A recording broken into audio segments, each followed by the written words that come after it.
Can I you see can. How me? are you? Good. How are you? I'm not too bad. I'm not too bad. I'm holding up anyway. What did you make that nice quilt yourself? No, my Nan Behind you? Hayward, she's gone now. Back when she died when I was about 9 or 10, she's my Okay. mom's mom, and she made it, and I Okay. brought it up with me when That's I moved very to nice. Toronto. And is that Yeah, your I love it too. banjo? This is my Yeah, banjo. is that your banjo? You play it to some little something?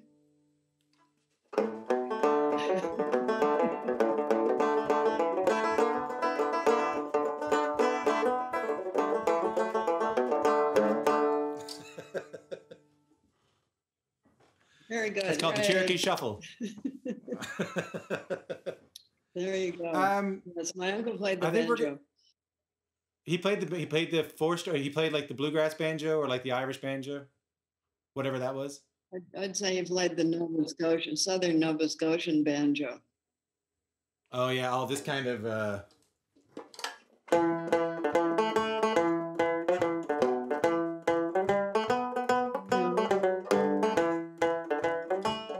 Well, maybe, yeah. Yeah, we could do that. The Strat Spays. Margaret, I hear you've been sewing masks with your sister Ruth. How's that going? Well, that went fine. I made the cookies and she did the sewing in point of fact, but she's cut one out for me, which she fondly believes I'm gonna sew. And maybe I will. But would you like to see the one that she sewed? I'd love to see a Yeah, mask. here you go. So here we have this one. So it's got a little nose wire right here, right there. And it's got a pocket that you can put a filter in. Apparently you can make a filter out of vacuum cleaner bags. Yeah. And I like how then it's kind of if you tie-dyed. want to, you can use, that's just a print fabric, Tom. It's got flowers on Oh. it. Yeah. Oh, it's like a. It looks. It kind of suits you. A flowery face mask. I feel like it suits you pretty well. It's very spring-like, but for the full effect, you add the hat. So You look like the Invisible convenience Man. store bandit. Is that a compliment? Yeah, so it It's been. doesn't protect you from other people, but it protects other people from you. So if everybody Yeah. wore one, then nobody would get it, would they? Is there anything you're enjoying about being There. stuck at home? Oh, I don't think of it as stuck, Tom. You discover things about your house that you've been neglecting for a while. Your house and garden are suddenly of more interest than they were, don't you think? I think so. I don't have a garden, but I sure wish I did. You can get some nice potted plants to have inside, Tom. You can put them on windowsills. I Not a only have feeling. plastic ones, Margaret. Tom, you can up your game. You can get real ones. It's time. It's Ah, time for the real one. it's time to grow up. Put away childish things. How are you holding up? Are you doing good? I'm doing well, yes, but of course, writers are isolated most of the time anyway, so it's not that much of a change. Are you writing? You, I'm writing so much you could hardly believe it because everybody wants you to write about this thing that's going on. So in different ways, in many ways, in different angles, I'm writing a lot right now. I wonder if growing up the way you did, where like for months and months at a time, you and your family would just take off to the woods in northern Quebec and live far apart from everybody else. Like, I wonder if you're uniquely prepared for self-isolation? Well, I wouldn't say it's unique, Tom, because people of my age in that generation, a lot of people did that. So more than now, probably. But if you've been in an ice storm and all the lights have gone out, and if you've been, through extreme conditions of one kind or another, you've already kind of had this experience. And if you grew up at a time when there were a lot of diseases that didn't have vaccines, you're used to quarantines. Like you remember this, you've been there. You remember the scarlet fever, the polio, the TB, the measles. What else? Typhoid, um, diphtheria.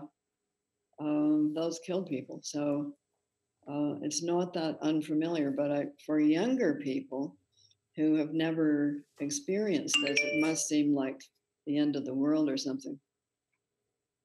I mean, yeah, this is the first bit of experience I've ever had with this. I'm in my early 30s now. I've never had anything like this before. It feels like I'm living in one of your books.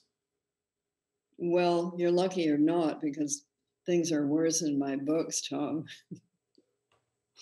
So anybody who's in a house, isn't ill, has enough food, has enough money to see them through, is able to either grocery shop at old people time or have their relatives go and get them food, um, they're pretty lucky.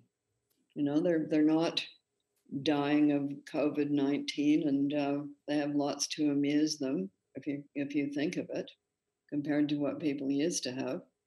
I expect Netflix is doing a pretty booming business, and radio shows and TV shows and podcasts and books. Books you can order from your local bookstore. They will deliver. Some of them have curbside delivery. So you have a lot of access that people once upon a time would not have had. What do you find interesting about the way people are dealing with COVID-19? In which place? Because it varies In from Canada? place to place.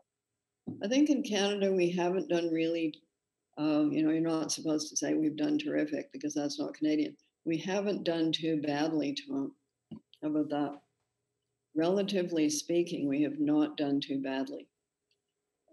So if you look at the per capita rate of people who have had it and the per capita rate of people who have died, it's uh, way lower per capita than some countries we might mention, but will not.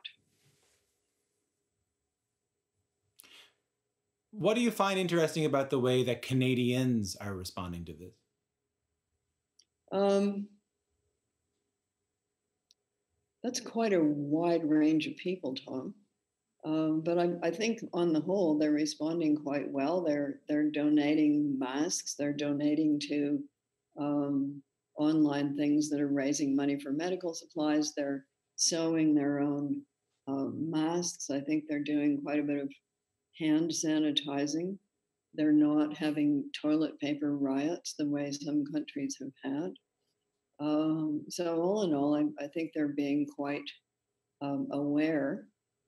And the West Coast, particularly, seems to have flattened the curve. Well, that's good. But you also have to, you will notice a great rise in the appreciation for healthcare workers. They're very much on the front lines. And I think we've tended to just take it for granted, our healthcare system, but I don't think we're taking it for granted anymore. We started this show with healthcare workers and frontline workers. We kind of thanked them for their experience. We kind of talked to them about how they're doing. Anything you want to say to people who are working outside the home right now who still have to go to work? Well, we appreciate you very much, and people who are keeping grocery stores open, people who are keeping essential services open, delivery people are delivering things. I think that's very much appreciated.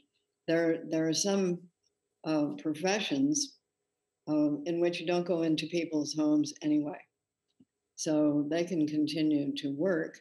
I had the squirrel guy over, get the squirrels out of my ceiling, and he did not have to come inside the house. So I appreciated him very much. I don't think the squirrels did, but that's a different story. I wasn't really joking when I said I feel like I'm living in one of your books right now. Like I want, even though it would be far worse. But I think about someone like you who is known for writing speculative fiction. I wonder if you have a unique perspective on what's going on right now, or whether it gives you something different than the rest of us.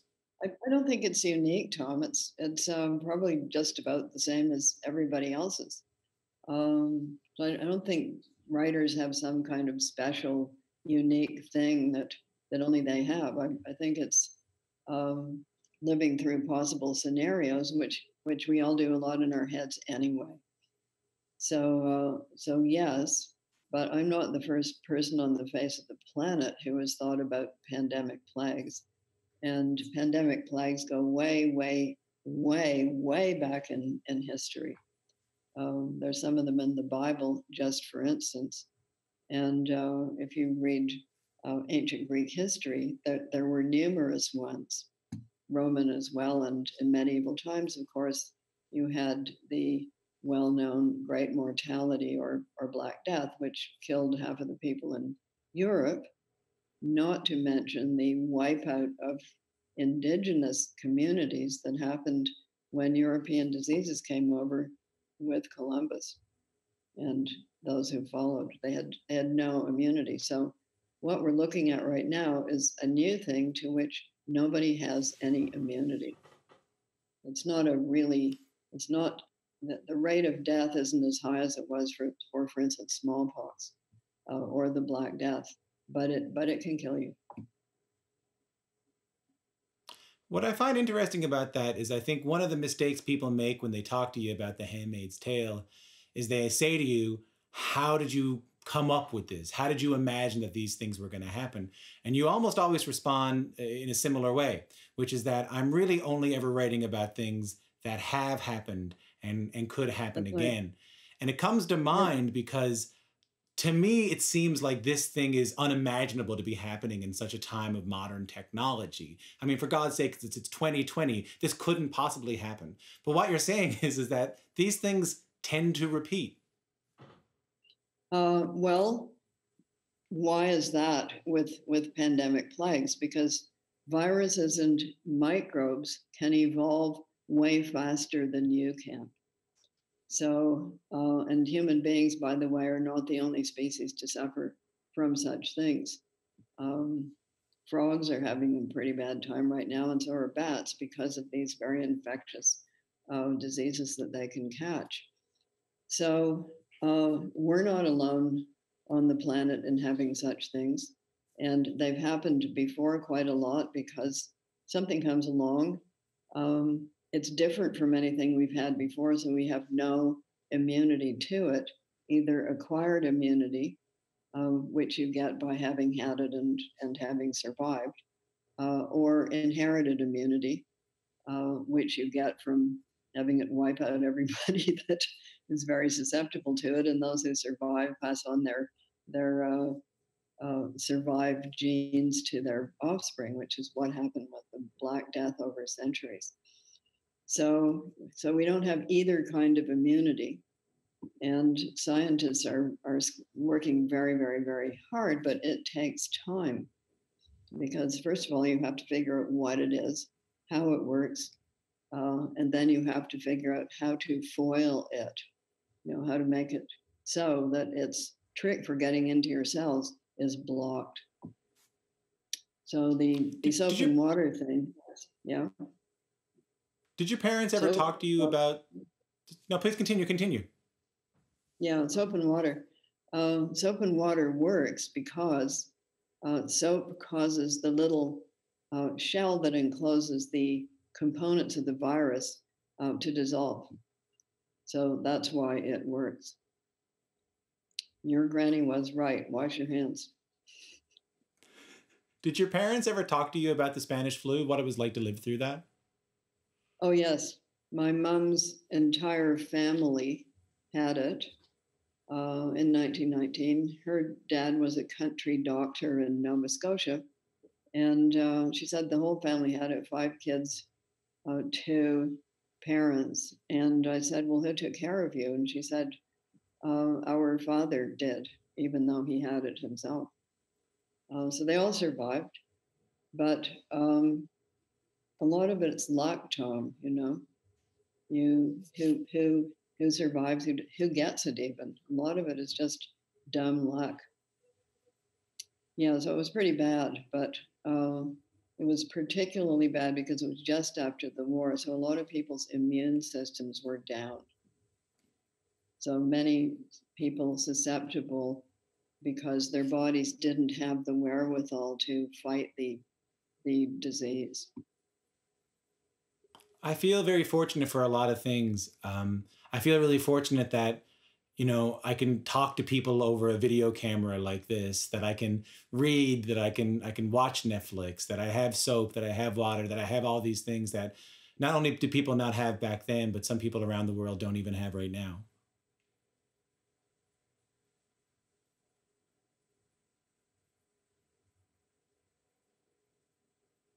At all. A lot of people around the world at all don't have it. Um, no good water supply and food supplies. And because so many people have gotten ill and so many things are shut down, their supply lines are very tenuous right now. So if there happens to be no toilet paper at your store, don't complain. There will be some shortly. It's not today. How do you think we're going to be changed after this? Well, there's been a lot of speculation about that, Tom, and the optimistic view is that people will rethink a number of things about how we've been living and doing stuff. So, is it really a good idea to have essential supplies made in another country, for instance? We've certainly experienced that when the medical masks were almost cut off from this country by another country who we shall not name. And do we have enough basics? You know, do we have enough essential food? How long can we hold out? So this again is pretty familiar to people who went through World War II because there was rationing. And you got these little ration books. They were very fascinating to kids because you got stamps. And when you bought something like your little piece of butter, the stamp got stuck into the book. So you're only allowed so much of these essential things. Um, the Crisco company did a roaring business because it wasn't butter. And there were all these recipes that had lower amounts of sugar. And for meat, you didn't get stamps. You got these little cardboard round things, which you can find on the internet. If you put meat tokens World War II, you'll see them. So you traded those in when you bought the meat. So there was a way of distributing goods so that people couldn't hoard, and everybody got at least some. So is that coming down the pike towards us? Not yet. I wouldn't think, but just remember, it has been done. It can be done. And the other thing that's seen a big uptick right now is seeds. A lot of people are planting vegetable gardens that haven't done that for a while. So baking vegetable gardens, there was a great shortage of yeast recently.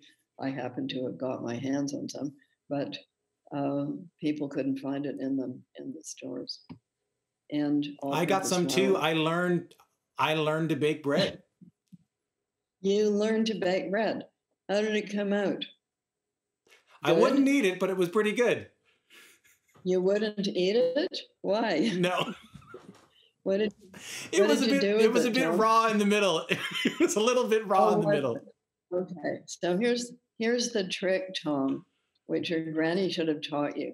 You take a straw from a broom, you stick it in the middle of the bread and pull it out. And if there's goo on it, the bread isn't done. And the other thing is, if you turn out the loaf upside down and tap it, it has a particular sort of a hollow sound that you learn to identify. Go tap, tap, tap. But I think for you, the straw is the best idea. The straw from the All right, broom. I'll keep that in mind. Margaret, thanks so much for talking to us today. Oh, that's it? You don't want to hear more about bread? I want to hear everything you could ever tell me about bread and bagels. Tell me how your next batch comes out, Tom. I will. I'll send you a picture. You can do it. Thanks, Margaret.